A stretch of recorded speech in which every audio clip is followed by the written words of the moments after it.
So, dear friends, we are in the month of July. It's a very pleasant month, as you know. We have had a few rains, and surely the climate is good. A lot of greenery around. We only pray that the rains may not be so sudden and too much as to cause a lot of inconvenience to the people.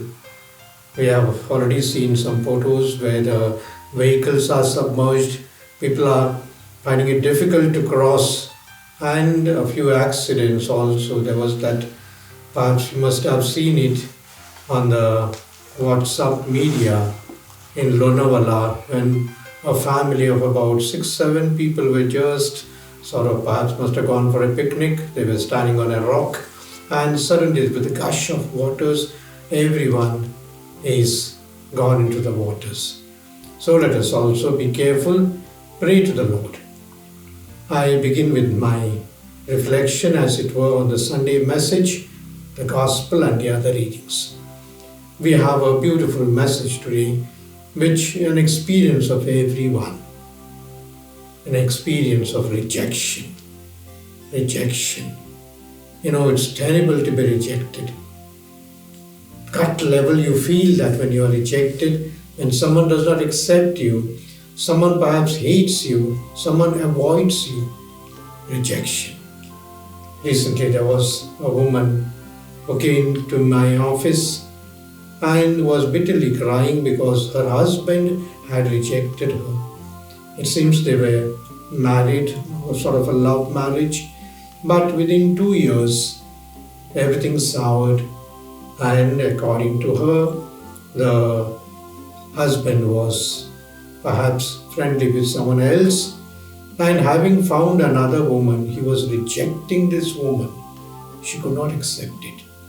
I counseled her myself, and I sent her also to another counselor. I think something good came out of it. So what is rejection?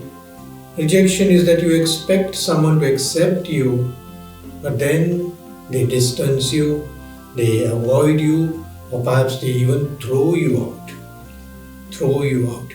And the readings of today give us a very hard experience of rejection. The first reading speaks about from the book of Ezekiel. In fact, all the prophets were rejected. No prophet was accepted because the prophets spoke the truth. They spoke the will of God. And since they were strong, they were always rejected. And so we hear in this reading also of Ezekiel chapter 2 verse 2 to 5, Son of man, I send you to the people of Israel, to nations as rebels, who have rebelled against me. God sending a prophet against the people who have rebelled against God.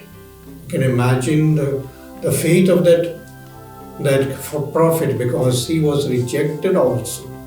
And in the Gospel, we have the most beautiful example where Jesus, in the Gospel of Mark chapter 6, 1 to 6, Jesus was a local boy. He knew everybody. He grew up with them. And where for 30 years he was with them. Perhaps he went to market, he talked to his friends, he must have had some games, and he was so much accepted. And when Jesus begins his public ministry, and he goes to the synagogue, and since he is already grown up, 30-year-old, the synagogue, the one who was the leader, calls him and says, read this reading and say a few words. And when he begins to say, the people are astonished. Many perhaps admired. They might have known Mary and Joseph. But then there were some cynics who tried to criticize him and criticized him very strongly. Some of them said, what big thing about him? We know him, we know his mother. She stitches something there. We know his father, he is only a carpenter, always dirty. And Jesus was rejected. A prophet is not without honor except in his own hometown and among his relatives and in his own household. The people say, is he not the carpenter, the son of a carpenter, etc. And Jesus feels rejected. It's not only that. Jesus himself perhaps withdraws and says, the word of the gospel says, he could not do many mighty works then. This is rejection.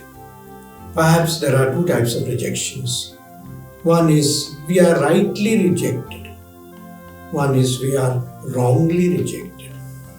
Rightly rejected because there's something mistake in you, there's something wrong with you. Or maybe you also have not been very prudent to be present yourself, and you are rejected because you have done something very mischievous or very wrongful, and therefore people reject you. People reject you also because you have done a certain, perhaps something that was not to be done. You get drunk and you go somewhere. Perhaps even your own family will reject you.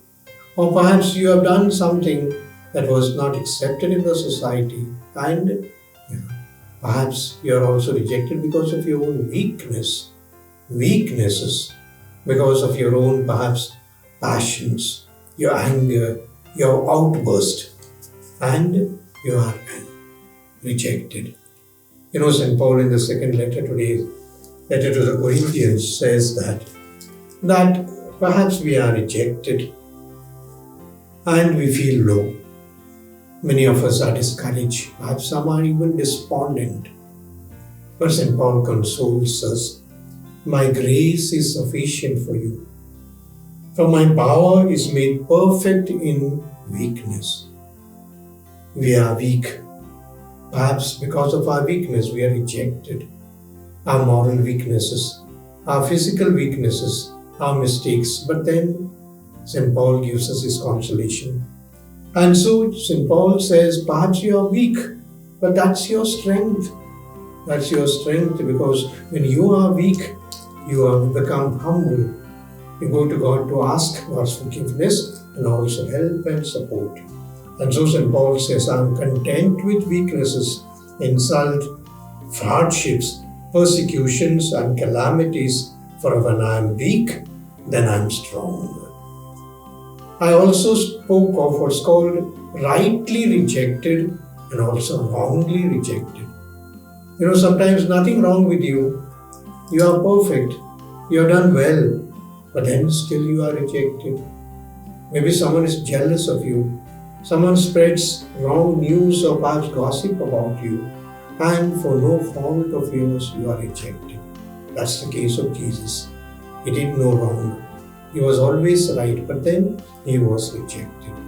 And so, my dear brothers and sisters, this experience of rejection, which all of us have to go through at some stage of our life.